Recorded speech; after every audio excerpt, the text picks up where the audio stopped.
앤드류 머레이 겸손 제6장 일상에서의 겸손. 겸손을 배울수록 하나님께 순종하게 됩니다. 지혜를 얻을수록 영혼이 평온을 얻게 됩니다. 토마스 아 캠피스. 겸손을 배울수록 하나님께 순종하게 됩니다. 순종은 겸손에서 나오는 것이다. 그렇게 캠피스가 말을 했네요. 보는 바 그 형제를 사랑하지 아니하는 자는 보지 못하는 바 하나님을 사랑할 수 없느니라. 요한일서 4장 20절. 일상의 겸손이 중요한 이유에 대해서 말씀을 나눠보겠습니다. 사람들과 나누는 일상의 교제와 거기서 드러나는 사랑이 하나님에 대한 우리의 사랑을 측정하는 잣대가 됩니다. 이것이 얼마나 심각한 문제인지 모릅니다. 이것에 대해서 사람들은 심각하게 생각하지 않습니다. 일상에서 이웃에 대한 사랑이 시험대를 통과하지 못하면 하나님을 아무리 사랑한다고 외쳐도 헛된 구호에 지나지 않는다면 정말 심각한 문제입니다. 사실 대부분의 그리스도인이 하나님을 사랑한다 그러지만 사람을 사랑하지 않는, 즉 하나님을 사랑하지 않는 상태에 처해 있습니다. 겸손도 마찬가지입니다. 하나님 앞에서 스스로를 낮추었다고 생각하기는 쉽습니다. 그러나 하나님 앞에서 스스로를 낮춘 사람은 사람들을 향해서도 겸손으로 입증되어야 하는 것입니다. 사람에게 겸손하지 않은 것은 하나님께도 겸손하지 않는 것이죠. 겸손이 우리 안에 자리를 잡았고 우리의 본성이 되었음을 알 수 있는 증거가 바로 사람에 대한 겸손입니다. 우리가 명예를 구하지 않으며 그리스도를 닮아가고 있음을 알게 하는 것이 바로 겸손입니다. 하나님의 임재 안에서 겸손한 마음이 단지 기도할 때만 잠깐씩 드러나는 게 아니라 우리의 삶의 기본 정신이 된다면 그런 겸손은 형제들과의 모든 관계에서 반드시 드러나게 됩니다. 이 교훈은 정말 중요합니다.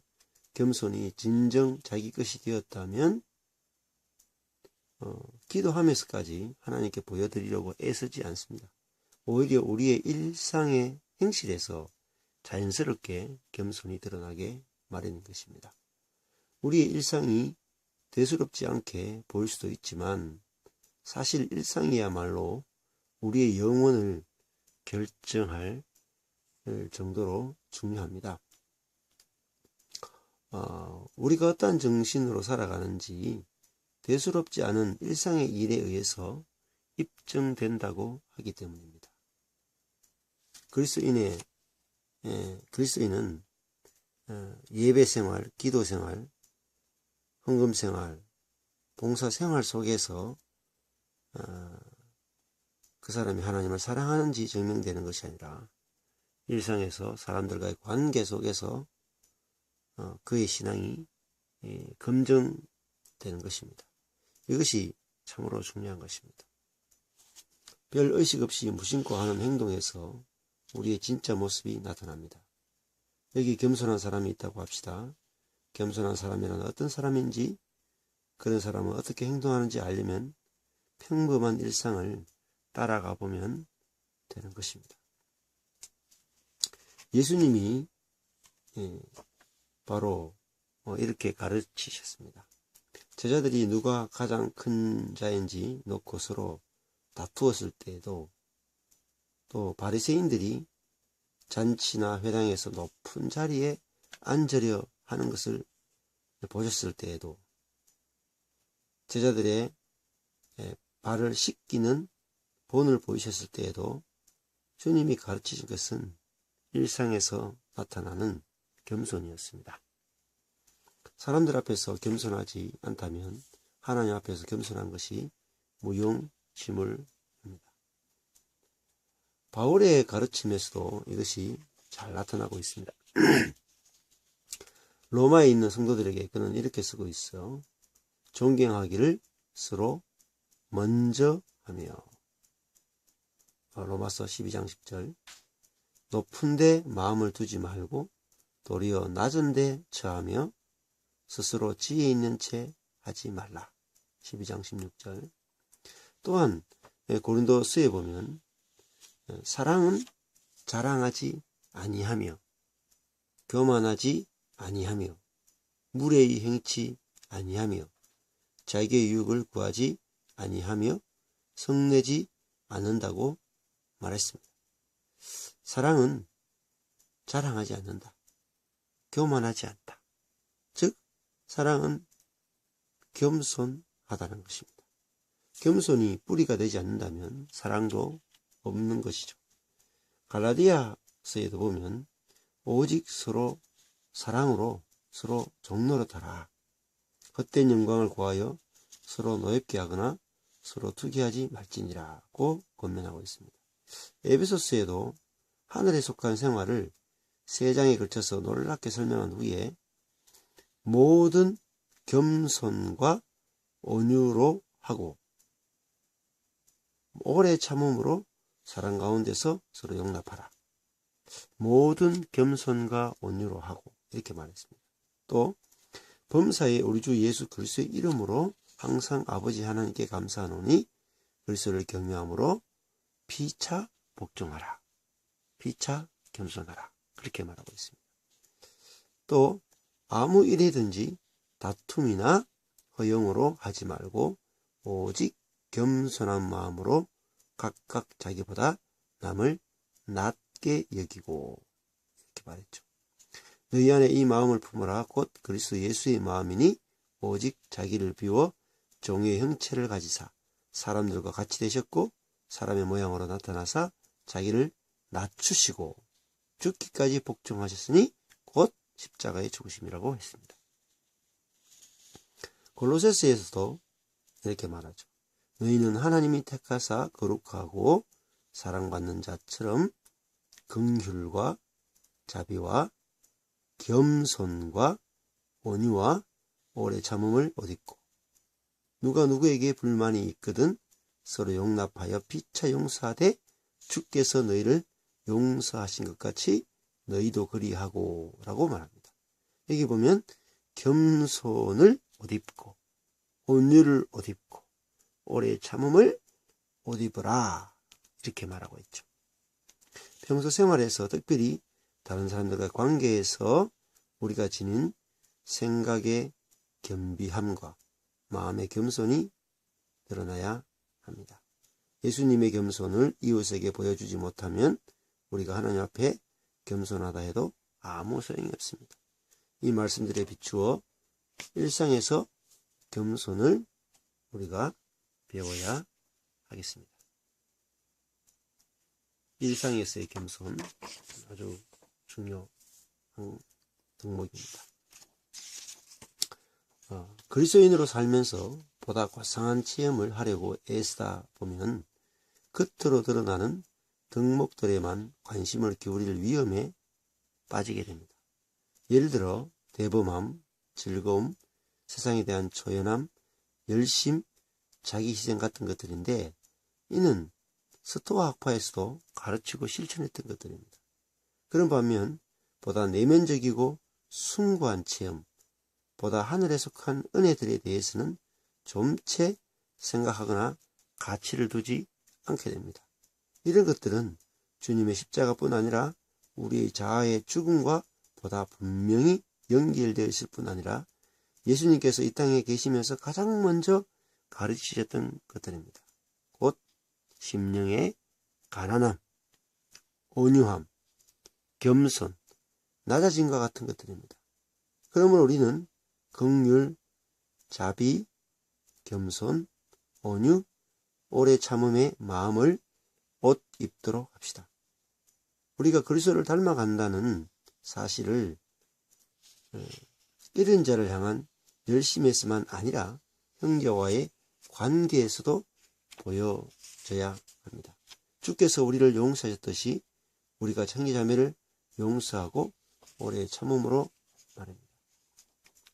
형제 여러분, 이 땅에 사셨던 가장 겸손한 분, 예수 그리스도의 모습에 대해 성경이 어떻게 묘사하고 있는지 잘 배웁시다.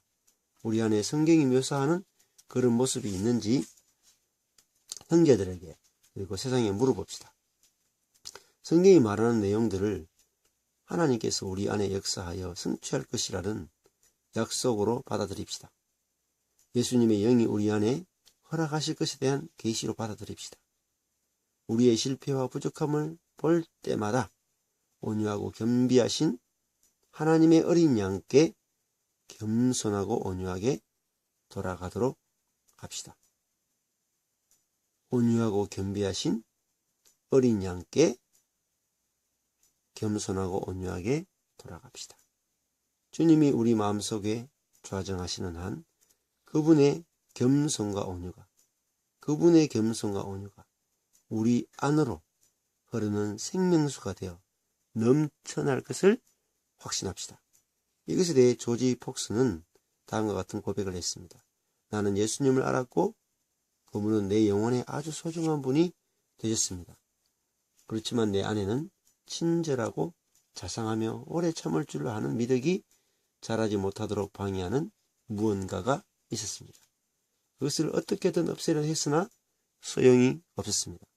그래서 예수님께 기도했습니다. 그분이 이런 나를 위해 무엇이든 행하시도록 구했습니다. 그분의 뜻에 나를 온전히 맡겼을 때 주님이 내 마음에 오셨습니다. 주님은 내 마음속에서 친절하지 못하게 하는 것, 자상하지 못하게 하는 것, 오래 참지 못하게 하는 것 모두를 깔끔히 없애셨고 그리고 난 뒤 내 마음 문을 단단히 잠그셨습니다. 앞서 말했던 내용을 다시 한번 말하겠습니다. 우리는 겸손, 하나님께서 그분의 능력을 드러내시도록 자기를 내려놓는 일. 자, 겸손을 아주 정리를 잘 했습니다. 하나님께서 그분의 능력을 드러내시도록 자기를 내려놓는 겸손의 결핍으로 말미암아 교회가 당하고 있는 고통을 거의 인식하지 못하고 있습니다. 겸손이 없어서 교회는 수많은 문제들로 고통을 당하고 있다는 거죠. 얼마 전에 한 그리스도인이 몇몇 지역의 선교 현장에서 사랑과 오래 참음의 영이 심각하게 결여되어 있음을 보며 깊은 슬픔을 표현한 적이 있습니다. 요즘 사람들은 자기가 원하는 것들을 선택하여 사귈 수 있으니 서로 마음이 맞지 않는 사람들과 가까이 지내며 사랑하고 성령의 하나됨을 평화의 끈으로 유지하는 것이 쉽지 않은 일입니다. 말세의 특징이 자기를 사랑하며 라고 했습니다. 서로의 기쁨이 되어야 할 사람들끼리 그치는 것이 되고 힘들게 하는 장본인이 되기도 합니다. 이 모든 어려움에 대한 원인은 자신을 아무것도 아닌 것으로 여기는 겸손의 부족에 있습니다. 선교 현장에 가든 목회 현장에 가든 어디를 가든 겸손의 결핍으로 고생하고 있습니다. 가정에서도 마찬가지입니다. 가장 작은 자가 되어가고 또 그런 존재가 되는 것을 기뻐하며 예수님처럼 다른 사람을 섬기고 도우며 위로하는 자가 되어 심지어는 가장 낮고 무가치한 자가 되기로 결심하는 겸손이 없기에 그러한 문제들이 생겨나는 것입니다. 그리스도를 위하여 기쁨으로 자기를 포기한 사람들이 형제들을 위해서는 자신을 포기하지 못하고 그토록 힘겨워하는 이유는 무엇입니까? 그것은 교회의 책임이 아니겠습니까? 그리스도의 겸손이 가장 첫째 되는 덕목이요 모든 은혜 중에 어뜸이며 성령의 최고의 능력이라는 사실을 교회가 성도들에게 가르치지 못한 데 있지 않을까요?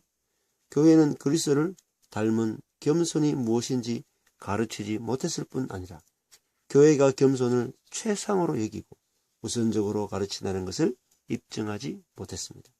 이것이 정말 필요한 일이며 또 가능한데도 말입니다.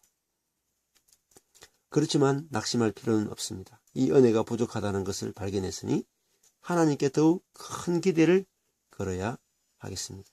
우리를 시험하고 힘들게 하는 모든 형제들을 하나님의 은혜를 맛보는 도구요, 우리를 정결케 하려고, 우리를 겸손케 하려고 하나님이 보내신 방편으로 바라보도록 합시다. 이로써 우리의 생명이신 그리스도께서 우리 안에 불어넣어 주신 겸손을 훈련할 수 있습니다. 그리고 하나님이 모든 것 되시고 우리가 아무것도 아니라는 믿음을 가집시다. 다시 한번 반복하겠습니다. 하나님이 모든 것 되시고 우리는 아무것도 아니라는 믿음을 가집시다. 그리하여 하나님의 능력 안에서 서로를 사랑으로 섬길 기회만을 구하도록 합시다. 아멘.